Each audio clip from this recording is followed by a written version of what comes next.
Friends, आज मैं आपको अपनी न्यू टॉपिक में पास्ट कंटिन्यूअस टेंस के बारे में आपको बताऊंगा। पास्ट कंटिन्यूअस टेंस को क्या बोलते हैं? पास्ट कंटिन्यूअस टेंस को बोलते हैं भूत, कंटिन्यूअस को बोलेंगे लगातार होने वाला कार्य। पास्ट का मतलब होता है बीता हुआ, ठीक है। इसके बाद टेंस को बोलते हैं काल। देखो, भूत अपूर्ण काल, इसको हम अगर अच्छी तरीके से देखेंगे तो किस तरीके से देखेंगे? देखो, इसकी डेफिनेशन होती है ये, किसी काम का जारी रहना भूतकाल में पाया जाता है, जिसमें रहा था, रही थी, रहे थे आदि शब्द आते हैं, तब वहाँ पर पास्ट कंटिन्यूअस टेंस की पहचान होती है। सबसे पहले हम बात करते हैं किसी भी कार्य को हम जारी करते हैं, जैसे कि आज हम बोल रहे हैं कि हम खाना खा रहे हैं, वे मंदिर जा रहे हैं, तुम स्कूल जा रहे हो। अगर हम आज की बात कल को रिपीट करेंगे, ठीक है, तो सबसे पहले हम पास्ट कंटिन्यूअस टेंस की बात करेंगे। तो देखो यहाँ पर क्या करेंगे, यहाँ पर इसकी एक आइडेंटिटी होती है। आइडेंटिटी, इसकी मेन पहचान क्या होती है? Action is on in past, पहचान बोलते हैं इसको हिंदी में। Action is on in past, action का मतलब होता है कार्य, इज का मतलब होता है ऑन इन पास्ट, भूतकाल में कार्य। अगर हम प्रेजेंट कंटिन्यूअस टेंस की बात आज करते हैं, फिर उसके बाद अगर हम आज की बात नेक्स्ट डे करेंगे, तब वहाँ पर पास्ट कंटिन्यूअस टेंस की डेफिनेशन होगी। देखो, सबसे पहले हमें इसके हल्के हल्के कॉन्सेप्ट जानने पड़ते हैं। तो सबसे पहले देखिए, यहाँ पर क्या करेंगे, यहाँ पर हमारा जो सब्जेक्ट होता है ही, सी, इट, आई या फिर नेम किसी का, तो सबसे पहले हम इसके साथ हेल्पिंग वर्ब बाज का यूज करते हैं। बाकी जो सब्जेक्ट होते हैं प्लूरल नंबर के, वी, दे, यू, इनके साथ हेल्पिंग वर्ब बर का यूज करते हैं। तो देखिए, सबसे पहले इसका क्रम ये होता है, सब्जेक्ट प्लस हेल्पिंग वर्ब बाज या बर प्लस वर्ब की first form plus ING plus object. देखिए, सबसे पहले मैं आपको बताऊंगा पास्ट कंटिन्यूअस टेंस का मतलब होता है बीता हुआ कार्य। अगर कोई भी कार्य हम प्रेजेंट कंटिन्यूअस टेंस में बोल रहे हैं, जैसे कि हम सुबह से पढ़ रहे हैं, अगर इस वाली बात को हम नेक्स्ट डे करेंगे तो बीत जाएगी बात, वो प्रीवियस में पहुंच जाएगी, भूतकाल में पहुंच जाएगी, बीती हुई बात में पहुंच जाएगी। जैसे कि हम रामपुर घूम रहे हैं, इस बात को अगर हम नेक्स्ट डे रिपीट करेंगे, तब हम वहाँ पर पास्ट कंटिन्यूअस टेंस की बात करेंगे। तो उसमें रहा था, रही थी आ जाता है। प्रेजेंट में होगा रहा है, रही है, रहे हैं, यहाँ पर हो जाएगा रहा था, रही थी, क्योंकि आज की बात हम कल रिपीट करेंगे तब होगी ये। तो देखिए, सबसे पहले हम सेंटेंस देखते हैं। पहला, वह किताब पढ़ रही थी, तो सबसे पहले लगा देंगे सी, फिर लगा देंगे यहाँ पर वाज, रीडिंग, रीड में आईएनजी का यूज जब होगा जब वाक्य के लास्ट में रहा था, रही थी, रहे थे, ये आएगा। तो she was reading a book. Next sentence क्या है? अनु नक्शा बना रही थी, तो अनु किसी का नाम है तो सिंगुलर सब्जेक्ट हो गया, तो Anu was drawing the map, drawing the map. अब देखो, पास्ट कंटिन्यूअस टेंस में जो एफर्मेटिव सेंटेंस होता है उसकी एक पोजीशन होती है। देखो, इसमें क्या पोजीशन होती है? इस टेंस का प्रयोग, सब्जेक्ट, कहने का मतलब ये होता है पास्ट कंटिन्यूअस टेंस में जो सब्जेक्ट होते हैं, ठीक है, तो सबसे पहले उसका जो प्रयोग होता है सब्जेक्ट की स्थिति बताने के लिए किया जाता है। इनकी तीन पोजीशन होती है, जैसे कि वाक्य के लास्ट में आ जाता है बैठा था, पहले रहा था, रही थी, रहे थे आता है, ठीक है। इसमें क्या होगा? इसमें बैठा था, बैठा हुआ था, या खड़ा था, खड़ा हुआ था, ठीक है। इसके बाद लेटा था, लेटा हुआ था, तो इसके बाद नेक्स्ट क्या? पड़ा था, पड़ा हुआ था। तो इसमें क्या करेंगे? इसमें वाज सिटिंग लगा देंगे। खड़ा था, खड़ा हुआ था में लगा देंगे वाज स्टैंडिंग, लेटा था, लेटा हुआ था में लगा देंगे वाज लेइंग। लेकिन हमें एक चीज़ का ध्यान रखना है, लेटा था, लेटा हुआ था, यदि कोई पर्सन यहाँ पर पेड़ के नीचे लेटा है, तब हम वहाँ पर उसे सजी बोलेंगे। अब कोई चीज़ जैसे कि पड़ा था, पड़ा हुआ था, जैसे कि हमारा पर्स है, हमारा मोबाइल है, अगर वो हमारा सड़क पर या फिर किसी ऐसी जगह पर पड़ा हुआ होगा, जैसे कि मतलब कोई रूम है उसकी छत पे पड़ा हुआ होगा, तो वो चीज़ निर्जीव होगी। तो देखो, सबसे पहले हम क्या करेंगे? सबसे पहले इसके कुछ एग्जाम्पल्स हैं। मैं देखो कहाँ गया, ये एक हुआ, पेड़ पर बैठा हुआ था, तो सबसे पहले क्या करेंगे? ए गिरो, देखो यहाँ पे लगा देंगे वाज, बैठा था या बैठा हुआ था, बैठा था या बैठा हुआ था, इसके लिए वाज स्टैंडिंग, तो वाज के बाद क्या लगा देंगे? स्टैंडिंग। अब देखो, इसके बाद आता है पेड़ पर, पेड़ पर के लिए क्या लगा देंगे? ऑन द ट्री नहीं आएगा, क्योंकि यहाँ पर पेड़ की जो ब्रांचेज होती हैं उनके ऊपर थोड़ी ना बैठेगा, जो कौवा हो गया, पक्षी वगैरह होंगे तो उनके ऊपर थोड़ी ना बैठेंगे। यहाँ पर क्या नाम है? स्टडी वर्ब होगी, ठीक है। तो सबसे पहले यहाँ पे वाज स्टैंडिंग इन ट्री आ जाएगा, यहाँ पे इन ट्री। नेक्स्ट सेंटेंस, मेहमान कमरे में बैठे हुए थे, बैठे थे या बैठे हुए थे, देखो यहाँ पे बैठे हुए थे, पास्ट पार्टिसिपल हो गया। तो हमें ये चीज़ नहीं देखनी, हमें यहाँ पर पोजीशन देखना पड़ता है। पास्ट कंटिन्यूअस टेंस में तीन पोजीशन होती हैं जो टेंस का प्रयोग करने के लिए यूज की जाती हैं। तो देखो, मेहमान क्या लिखेंगे? सबसे पहले द गेस्ट्स, वर्ब यहाँ पे लगा देंगे सिटिंग। देखिए, वर्ब सिटिंग, इसके बाद लगा देंगे इन, इनके बाद लगा देंगे रूम। देखो, नेक्स्ट सेंटेंस है, रेलगाड़ी स्टेशन पर खड़ी थी या खड़ी हुई थी, जिस वाक्य में हुआ, हुई, हुए आदि शब्द का यूज होता है, तब वहाँ पर पास्ट पार्टिसिपल का यूज होता है। सबसे पहले हमें क्या करना है? देखो, द ट्रेन, इसके बाद लगा देंगे वाज। देखो, इसमें क्या है? खड़ी थी या खड़ा था या फिर खड़ी हुई थी, तो यहाँ पे क्या? देखो, खड़ा था, खड़ा हुआ था, तो इसके लिए वाज, वाज के बाद स्टैंडिंग, वाज स्टैंडिंग। स्टैंडिंग के बाद क्या लगा देंगे? स्टेशन पर, एट द स्टेशन। देखिए, नेक्स्ट सेंटेंस है, सड़क पर मरा हुआ सांप पड़ा था, सड़क पर मरा हुआ सांप पड़ा था। तो आप मुझे ये सेंटेंस कमेंट में बताएंगे कि ये सेंटेंस किस तरीके से बनेगा। चलिए, अब हम नेगेटिव सेंटेंस की बात करते हैं। नेगेटिव सेंटेंस में क्या होता है? देखिए, नेगेटिव सेंटेंस में सबसे पहले हमें ये देखना पड़ता है कि वाक्य के बीच में अगर नहीं आ रहा है, तब हम वहाँ पर नॉट का यूज करेंगे। तो देखिए, यदि वाक्य में यदि वाक्य में नहीं आ जाए तब हेल्पिंग वर्ब जो हमारी बाज वर्ब होती है ना उनके बाद तुरंत नॉट लगा देते हैं। बाकी क्रम एफर्मेटिव सेंटेंस के अकॉर्डिंग रहता है। देखिए नेगेटिव सेंटेंस में क्या है, नेगेटिव सेंटेंस में जो हमारा ये क्रम होता है, जो हमारा ये क्रम होता है, ठीक है, तो सबसे पहले इसके बाद हम क्या लगा देते हैं, नॉट का यूज कर देते हैं। बाकी चीज़ हमारी वही रहेगी। देखो सेंटेंस जैसे कि हेल्पिंग वर्ब बाज या वर्ब, इनके तुरंत बाद नॉट को ऐड कर देते हैं। सेंटेंस है मैं मिठाई नहीं चुरा रहा था, तो यहाँ पे लगा देंगे आई, फिर लगा देंगे बाज, नॉट, चुराना मतलब स्टील, स्टीलिंग द स्वीट्स।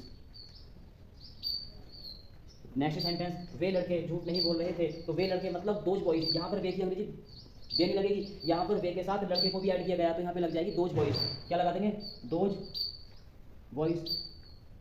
इसके बाद बहुवचन है ना, तो क्या लगा देंगे, वर्ब, नॉट,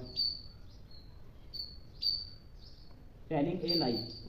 आई होप आपको एफर्मेटिव सेंटेंस में जो सिंपल सेंटेंस होते हैं वो समझ में आए होंगे, और इसकी जो पोजीशन होती है तीन तरीके से सेंटेंस को किस तरीके से हम यूज करते हैं वो भी समझ में आया होगा। इसके बाद नेगेटिव सेंटेंस में हेल्पिंग वर्ब, इनके तुरंत बाद हम नॉट लगा देते हैं। तो अब हम इंटरोगेटिव सेंटेंस के बारे में देखते हैं, इंटरोगेटिव सेंटेंस के बारे में किस तरीके से देखेंगे। तो आइए इंटरोगेटिव सेंटेंस के बारे में इधर देखिए, देखिए अब हम इंटरोगेटिव सेंटेंस की बात करते हैं। इंटरोगेटिव सेंटेंस में क्या होता है, इंटरोगेटिव सेंटेंस में क्या शब्द वाक्य के स्टार्टिंग में आ जाता है और क्या होता है इसमें सबसे पहले क्या नाम है, क्या शब्द वाक्य के स्टार्टिंग में आता है, तो सबसे पहले जो हमारा सब्जेक्ट होता है ना, फर्स्ट वो सॉरी क्या नाम है, सिंगुलर नंबर के ही सी इट नेम या फिर आई, इनके साथ क्या नाम है, मतलब क्या शब्द शुरू में आता है, तो इनके अकॉर्डिंग ही हम हेल्पिंग वर्ब स्टार्टिंग में लगा देते हैं। देखिए हेल्पिंग वर्ब बाज या वर्ब, फिर सब्जेक्ट नॉट, वर्ब की फर्स्ट में आईएनजी, इसके बाद ऑब्जेक्ट। अब देखो क्या होता है, क्या वह कंप्यूटर सीख रही थी, तो क्या की अंग्रेजी लगाएंगे सब्जेक्ट को देख के, तो वह सिंगुलर सब्जेक्ट है तो वाज लगा दो, वाज सी। इसके बाद सीखना, लर्न, लर्न में फिर आईएनजी लगेगी, आईएनजी का यूज रहा रही की वजह से लगती है, ठीक है, was she learning computer, question mark लग जाएगा। इसके बाद क्या अंधा आदमी सड़क पर खड़ा था, ये पोजीशन आ गई।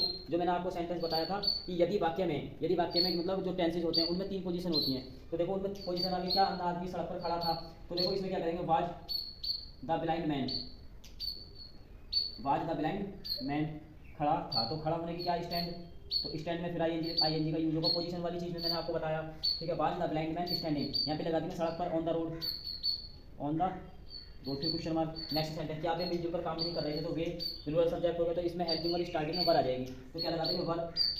इसके बाद लगा देंगे फिर सब्जेक्ट हमारा दे, इसके बाद हेल्पिंग वर्ब का यूज हो गया, सब्जेक्ट हो गया, नॉट आ गया, इसके बाद हो गया, इसके बाद हमारा जो मतलब वर्ब की फर्स्ट फॉर्म है इसका यूज करेंगे। करने की क्या होती है, करना छोड़ो, काम करने की एक साथ कराएंगे, तो क्या हो जाएगा, वर्ब। वर्ब में फिर हम आईएनजी का यूज करेंगे। अब यहाँ पर एक सिंपल सी बात होती है कि आप मिलजुल कर काम नहीं कर रहे थे, मिलजुल कर, इसका मतलब होता है एक साथ की जो ट्रांसलेट होगी इंग्लिश में वो होगी टुगेदर, तो verb they not working together. फिर हम क्या करेंगे, यहाँ पर क्वेश्चन मार्क लगाएंगे, नेक्स्ट सेंटेंस में आएंगे, क्या बच्चे हल्ला मचा रहे थे, तो क्या लगा देंगे, बच्चा नहीं है बच्चे, बच्चे हल्ला मचा रहे थे तो मतलब सॉरी कर रहे थे, तो देखो क्या लगा देंगे, वर्ब। फिर इसके बाद द चिल्ड्रन, देखो हल्ला मचाना, मेक ए नॉइज, ई को हटा देंगे, आईएनजी को ऐड कर देंगे, तो ए नॉइज आवाज, तो were the children making a noise.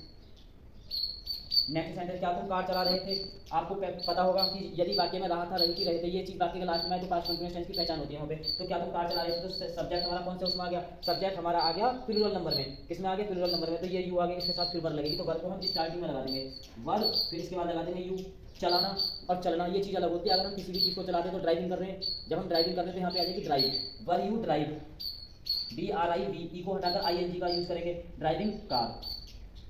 अब देखो फर्स्ट स्टेप तो आपके समझ में आया होगा, सेकंड स्टेप में क्या होता है, सेकंड स्टेप में जो हमारे वाक्य में जो क्वेश्चन मार्क के जो शब्द होते हैं, जैसे कि क्या, कब, कौन, कहाँ, कैसे, ये चीज़ वाक्य के बीच में आ जाए तो सबसे पहले इनकी ही अंग्रेजी लगाएंगे। इनकी अंग्रेजी क्यों लगाएंगे, क्योंकि यही तो हमें बता रहे हैं कि कार्य कर रहे हैं या नहीं कर रहे। तो देखो विद्यार्थी तालियां क्यों बजा रहे थे, तो सबसे पहले हम एक बार और रिपीट करते हैं, इसका जो सेकंड टाइप होता है वो किस तरीके से होता है। देखो सेकंड टाइप में क्वेश्चन वर्ड आ जाता है, बाकी जो ये फर्स्ट टाइप मैंने लिख रखा है वो ये ऊपर वाला क्रम है, इनसे पहले क्वेश्चन वर्ड को ऐड करेंगे, बाकी चीज़ सेम रहेगी। विद्यार्थी तालियां क्यों बजा रहे थे, तो सबसे पहले क्यों, एक क्वेश्चन वाली बात होगी ना, तो सबसे पहले लगा देंगे भाई एक विद्यार्थी, मतलब एक छात्र तो क्या नाम है क्लैपिंग नहीं करेगा, तो यहाँ पर बहुत सारे करेंगे, तो यहाँ पे किस वजह से क्या आ जाएगा, भाई वर्ब, फिर लगा देंगे द स्टूडेंट्स, इसके बाद ताली बजाना मतलब क्लैपिंग, क्वेश्चन मार्क का चिन्ह लगा देंगे। नेक्स्ट सेंटेंस, कल रात आप कहाँ जा रहे थे, तो कहाँ, ये भी क्वेश्चन वाली बात हो गई, क्वेश्चन वाली बात हो गई, तो वेयर लगा देंगे, यहाँ पे लगा देंगे वेयर। वेयर के बाद हमें सब्जेक्ट को तलाश करना, क्यों करना है, क्योंकि हम यहाँ पर हेल्पिंग वर्ब का यूज करेंगे, इस वजह से हम सब्जेक्ट की तलाश करेंगे, सब्जेक्ट को सर्च करेंगे। सब्जेक्ट हमारा आप है, जब आप है तो ये हमारा प्लूरल सब्जेक्ट हो गया, तो इसके अकॉर्डिंग वर्ब आ जाएगा, वेयर वर्ब। फिर इसके बाद लगा देंगे यू, फिर लगा देंगे गोइंग, वो लगा देंगे, उसमें आईएनजी रहा रही थी की वजह से आ जाएगा, था थी थे के लिए तो बर आ गया। अब आता है कल रात। कल रात का मतलब होता है बीती हुई का मतलब होता है लास्ट, प्रीवियस। तो वेयर वर यू गोइंग, क्या नाम है, लास्ट नाइट लगा दो, चाहे हम प्रीवियस नाइट लगा देंगे।